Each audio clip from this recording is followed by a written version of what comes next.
So ever since a couple years ago when we started to hear that Kevin Feige is interested in doing a Star Wars project, a lot of people got very optimistic about the future of Star Wars, because if you don't know, Kevin Feige is the president of Marvel Studios. He does run the Marvel Cinematic Universe. He is a huge part, if not the main part, of the success of the MCU, of the success of Marvel Studios when it comes to movies and television. Kevin Feige is the man. In Hollywood, if you could hire anyone to run a universe, to run a cinematic universe, it has to be Kevin Feige. Everyone's first choice for everything is Kevin Feige when it comes to running an entire universe.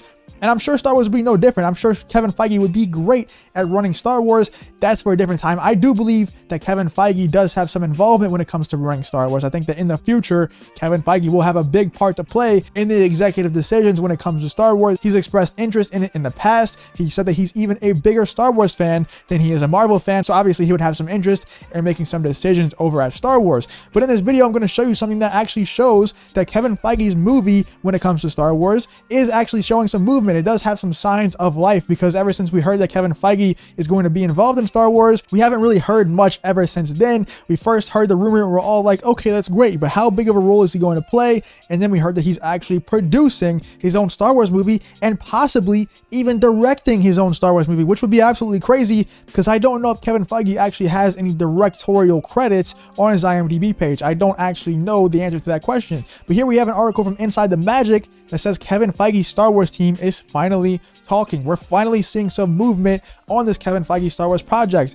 Whenever you have something that's announced like this, whenever you have Kevin Feige is going to produce a Star Wars movie, you have a big announcement like that, and then you have silence for a very long time, it does show some signs. It does have a lot of people worried, because a lot of times whenever that happens, it means that the project just kind of fizzled out. It was a big bang in the beginning. We all thought it was going to be great. Kevin Feige doing Star Wars, that's great, right? But maybe he's banging heads a little bit with Kathleen Kennedy, like a lot of the other directors and producers have in the past, along with a lot of writers and actors as well. A lot of people just bang heads with Kathleen Kennedy. Maybe that happened again with Kevin Feige. Maybe he just came in and realized, you know what, if I'm going to do Star Wars, I need to have complete creative control. But it seems like that's not the case. It seems like whenever he came into Star Wars, however it was done, whether or not he has creative control, I don't know. Maybe the head banging against Kathleen Kennedy is just worth it to do a Star Wars movie. Maybe Kevin Feige is just that big of a Star Wars fan, like Jon Favreau and Dave Filoni are, to where they're willing to put up with the head banging, to where they're willing to put up with the headaches from Kathleen Kennedy to make Star Wars content. But like I said, it's just great to finally have signs of life on this movie, because the same thing happened with the Kenobi series. We heard that Ewan McGregor was coming back to play Obi-Wan Kenobi in the Kenobi series, and then silence. Nothing happened. No hires, no casting, just silence about that series. All of a sudden, it gets pushed back. Then it gets scrapped. Now we're finally seeing that the Kenobi series is coming back, but it was very scary for a long time, because like I said, when you have those big bang announcements, when you have Ewan McGregor is returning as Obi-Wan, what? That's crazy. And then you have silence.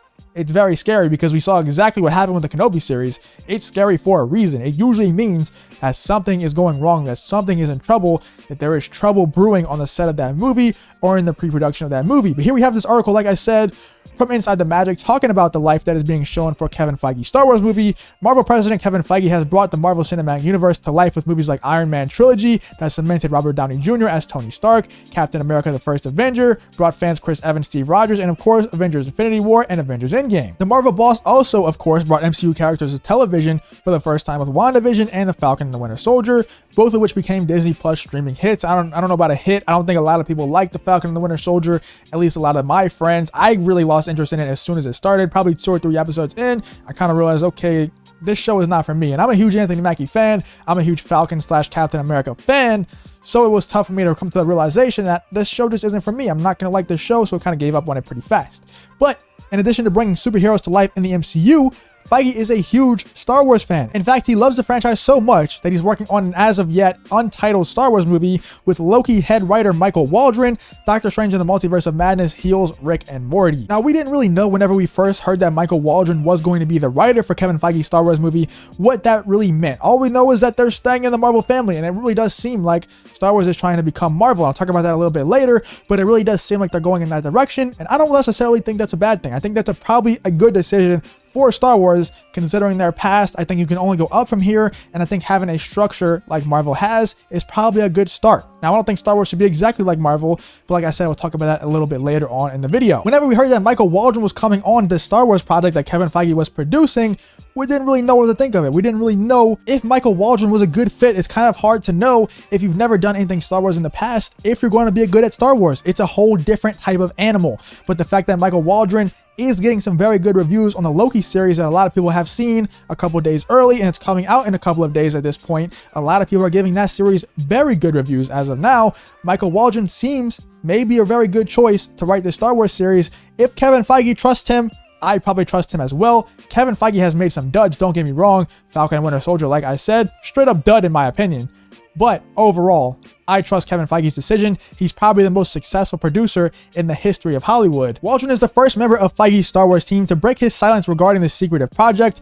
Per a recent Vanity Fair interview, he can't say much about getting the call to work on Feige's Star Wars, but he can say, "You've heard all my references here. Star Wars, Indiana Jones, Kathleen Kennedy. She's made so many of my favorite movies, so to get to collaborate with both of those entities is a dream come true." Now, it's nothing too special, but like I said, it's just the fact that there is movement on this movie, that there is movement on this project is the big deal here, that they're still talking about it like it's still going to happen. Michael Waldron mentioning Star Wars, mentioning Indiana Jones, and even mentioning Kathleen Kennedy. While it doesn't seem like great news for people like me who don't like Kathleen Kennedy too much, who want Kathleen Kennedy gone out of Star Wars, it is a good sign because I do want to see this movie. I do want Kevin Feige to be able to make a Star Wars movie. I would love to see that because I'm a big Kevin Feige fan. I'm a big MCU fan. Say what you want about it now, but up until Endgame, the MCU was pretty damn good, and Kevin Feige had most to do with that. Vanity Fair's article went on to share Dan Harmon's take on the top secret Star Wars movie, which doesn't have a scheduled release date at this time. Rick and Morty co-creator Harmon, who has worked closely with Michael Waldron,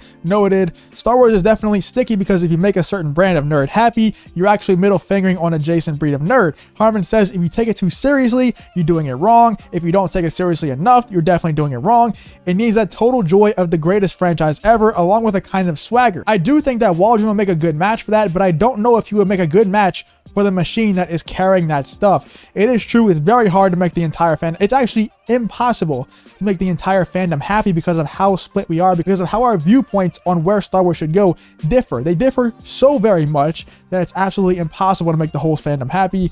They chose in the Disney Star Wars direction to make a lot of the fans unhappy that are on my side of the fandom. A lot of people that like the original trilogy and the prequels, they made us unhappy, but they made a lot of the newer fans very happy. They made a lot of the people who are seeing the sequel trilogy, that's their first Star Wars, they made them very happy. So it's just hard to make everyone happy. In fact, like I said, completely impossible to make everyone happy. But going back to this Star Wars becoming Marvel stuff, if you just look at the facts, look at who they're hiring, who is involved with Star Wars now. First, we had Jon Favreau coming into Star Wars, who had a big part to play in the MCU. He had a big part to play in Iron Man. He's in all the Spider-Man movies. He's in a lot of the Avengers movies as well. He just played a huge part when it comes to the MCU. He's right there with Kevin Feige for a lot of it. I know that Kevin Feige has a lot of respect for Jon Favreau and vice versa. So first off, we have Jon Favreau coming in. Then we have Taika Waitit being hired to direct the Mandalorian episode under Jon Favreau. And now he's being hired to direct a whole movie by himself. And now we have Kevin Feige producing a Star Wars movie. It just makes sense that they're trying to go after that Marvel mold.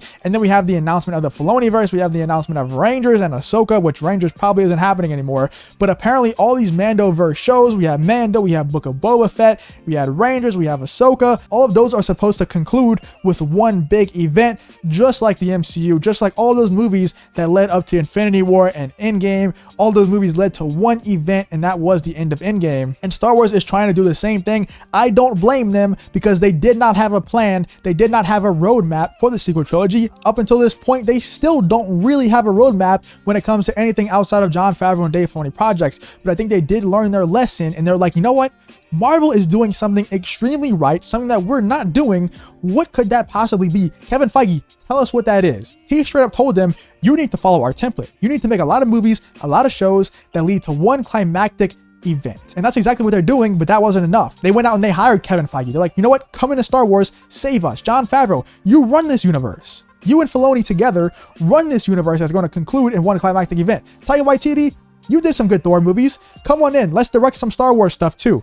they are going after the MCU template, and I don't blame them. I don't think that Star Wars will thrive as much as it could if they just follow the MCU template completely, but I think it would be a lot better than what we got before, with absolutely no plan, with absolutely no template, and absolutely no roadmap. But let me know what you guys think in the comments about this whole situation. Let me know what you think about Kevin Feige's Star Wars movie finally seeing some movement. Let me know what you think about Star Wars becoming Marvel a little bit, using that Marvel template, using a lot of the Marvel employees. Let me know what you think about this whole situation down below in the comments. But if you did enjoy this video, please leave a like on the video and subscribe to the channel. If you want to follow me on Twitter or join the Discord, both of those links will be in the description as well. Thank you for watching the video, and hope to see you on the next one.